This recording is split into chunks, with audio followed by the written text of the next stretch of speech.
Hello दोस्तों, आज हम आपको एक नए फंक्शन की ओर लेके चलते हैं। एक नए फंक्शन से रूबरू कराते हैं। इस फंक्शन का नाम है सीलिंग और फ्लोर। सीलिंग और फ्लोर ये दोनों फंक्शन का हमारे एक्सेल सीट पर क्या वर्क है, इन दोनों फंक्शन का हमारे एक्सेल सीट पर क्या काम है, आइए चलते हैं और सीखते हैं। सीलिंग और फ्लोर, जो सीलिंग और फ्लोर फंक्शन होते हैं ये हमारे मैथ ट्रिग्नोमेट्री एक्सरसाइज के अंतर्गत आते हैं। मैथ और ट्रिग्नोमेट्री के एक्सरसाइज में हमको इन दोनों फंक्शन को देखने को मिलता है, सीलिंग और फ्लोर फंक्शन। आइए बारी बारी से इन दोनों फंक्शन को उदाहरण के द्वारा हम आपको सिखाने का प्रयास करते हैं। आइए चलते हैं और सीखते हैं। जो सीलिंग फंक्शन होता है, सीलिंग फंक्शन हमसे दो चीजें मांगता है। सीलिंग फंक्शन का जो सिंटैक्स होता है उसके अंदर हमको पहला सिंटैक्स नंबर, दूसरा सिग्निफिकेंस। सीलिंग फंक्शन को पूरा करने के लिए हमको दो चीज़ों की आवश्यकता होती है, नंबर एक नंबर, नंबर दो सिग्निफिकेंस। अब ये दो चीज़ें क्या होती हैं, सिग्निफिकेंस क्या होता है, नंबर क्या होता है, हम आपको समझाने का प्रयास करते हैं। इस सीट पर सबसे ऊपर लिखा हुआ है सीलिंग फंक्शन और यहाँ पे तीन कॉलम बने हुए हैं, एक नंबर का, दूसरा सिग्निफिकेंस का, तीसरा सीलिंग का। तो जो नंबर का कॉलम है उस नंबर के कॉलम के नीचे चलते हैं और सेल को एक्टिव करते हैं। यहाँ पर हमने कोई संख्या लिख ली, हमने एक संख्या ले लिया, कोई भी संख्या ले लीजिए, मान लीजिए हमने 255 ले लिया। और सिग्निफिकेंस का मतलब यह है कि इस 255 को हम किस संख्या से भाग देना चाहते हैं। इस 255 को हम 3 से भाग देना चाहते हैं। तो क्या ये 255 3 से भाग जाएगा? अगर ये संख्या सही है या गलत है तो वो हमको इस सीलिंग फंक्शन के माध्यम से हम पता कर सकते हैं कि ये 255 संख्या सही है या गलत है। चलिए चेक करके आपको समझाने का प्रयास करते हैं।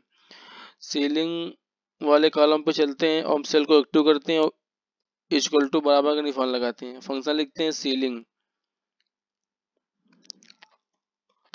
CEILING। फंक्शन को एक्टिव करते हैं। अब ये देखिए हमसे दो चीजें मांग रहा है, पहला मांग रहा है नंबर, दूसरा मांग रहा है सिग्निफिकेंस। नंबर का मतलब जिस संख्या में हमको भाग देना, हमको 255 में किसका भाग देना है, 3 से। क्योंकि हमने यहाँ पे लिख रखा है इसलिए हमने सेल को सिलेक्ट किया है। अब आप संख्या देना चाहें तो आप संख्या भी दे सकते हैं। और जैसे ही शिफ्ट के बाद हम ब्रैकेट क्लोज करेंगे और इंटर प्रेस करेंगे, देखिए ये 255 संख्या बिल्कुल सही है, 3 से भाग चला जाएगा। अब देखिए दूसरे सेल पे चलते हैं, कोई संख्या लेते हैं 366, हमने कोई संख्या ले ली। अब इसको हमको 5 से विभाजित करना है। देखिए यहाँ पे हम 5 संख्या लिखते हैं। अब चेक करना है कि ये 366 सही है या गलत है। इक्वल टू सीलिंग, फार्मूला को एक्टिव करते हैं। उसी तरह ये हमसे दो आर्गुमेंट मांगता है, नंबर एक मांगता है नंबर, इस नंबर को हम सिलेक्ट करते हैं, कॉमा लगाते हैं। सिग्निफिकेंस मांग रहा है, सिग्निफिकेंस वाले सेल को सिलेक्ट करते हैं और शिफ्ट के बाद ब्रैकेट क्लोज करते हैं। और जैसे इंटर प्रेस करेंगे, देखिए ये जो 366 है ये संख्या सही नहीं है, सही संख्या है 370 जो 5 से पूर्ण रूप से विभाजित हो जाएगी। अब यदि हम जैसे 366 संख्या लिखी हुई है, अगर हम 365 भी कर दें तो 5 से भाग चला जाएगा, तो यहाँ पे 365 तो आना चाहिए, लेकिन यहाँ पे 365 क्यों नहीं आया। तो जो सीलिंग फंक्शन का काम होता है, सीलिंग फंक्शन हमेशा उस 366 नंबर के आगे वाली संख्या को बताता है, ना कि पीछे वाली संख्या को बताता है। समझ गए? नहीं समझ में? जैसे यहाँ पे 370 है, यहाँ पे 365 भी तो हो सकता था, लेकिन 365 क्यों नहीं हुआ? क्योंकि सीलिंग फंक्शन हमेशा आगे की संख्या को बताता है, मतलब जिस संख्या से भाग चला जाएगा वो आगे वाली संख्या को बताता है। अब जैसे यहाँ पे देखिए, यहाँ पे उन्होंने कोई संख्या लिख लिया, 9 लिख लिया।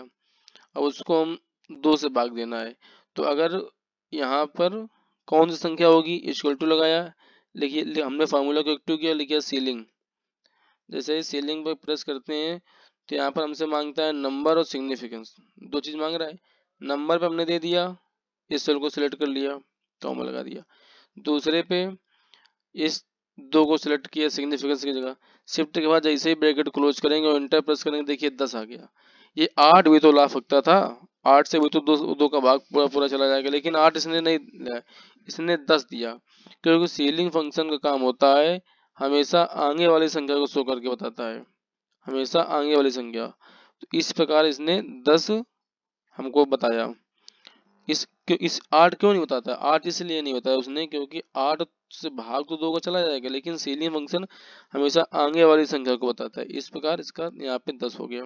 और कुछ एग्जांपल में आपको समझाने का प्रयास करते हैं। यहाँ पे कोई संख्या हमने ले ली और इसके बाद इसको हमको 25 से कोई भी संख्या ले सकते हैं, इसमें कोई वो अपने मन से चूज कर सकते हैं। इक्वल टू लगाया, यहाँ पे हमने लिखा सीलिंग।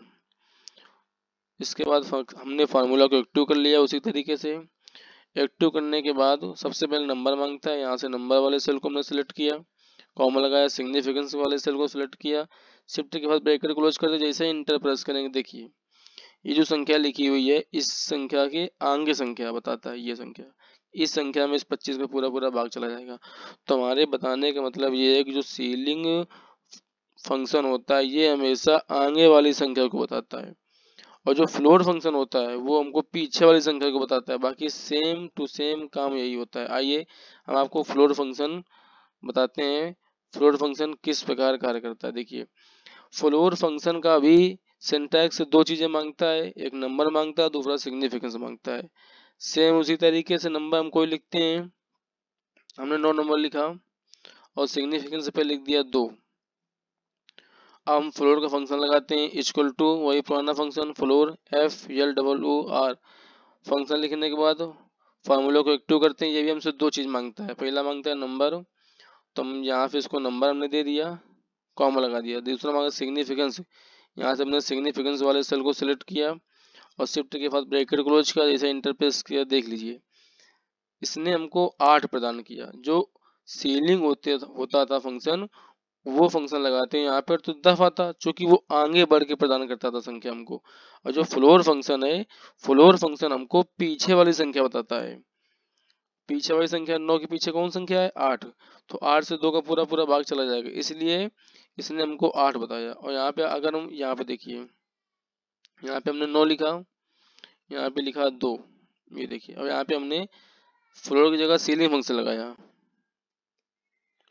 ये देखिए नंबर दे दिया हमने, इस वाले सेल को हमने सेलेक्ट किया, सिग्निफिकेंस पे इस वाले सेल को हमने सेलेक्ट किया, नहीं गलत हो गया, ये नंबर वाले सेल को सिलेक्ट किया, कॉमा लगाया, सिग्निफिकेंस वाले सेल को सिलेक्ट किया, शिफ्ट के बाद ब्रैकेट क्लोज किया। जैसे इंटर प्रेस करते हैं देख लीजिए जो सीलिंग फंक्शन है उसने आगे संख्या कौन सी बताई 10, फ्लोट फंक्शन क्या होता है 8। तो आई होप आप लोगों को समझ में आ गया होगा कि सीलिंग फंक्शन और फ्लोट फंक्शन किस प्रकार वर्क करते हैं हमारे एक्सेल शीट पर। जो कि सीलिंग फंक्शन होता है वो हमेशा याद रखिएगा, वो हमेशा आगे वाली संख्या को शो करता है, और जो फ्लोट फंक्शन होता है वो हमेशा पीछे वाली संख्या को शो करता है, समझ में। तो आई होप हम आशा करते हैं कि हमारे बताए गए वीडियो आपको समझ में आ रहे होंगे, और इस सीलिंग और इस फ्लोट फंक्शन का एक्चुअल में एक्सेल शीट पर क्या वर्क है इस वीडियो के माध्यम से आप लोगों को भली बात समझ में आ गया होगा। नमस्कार दोस्तों।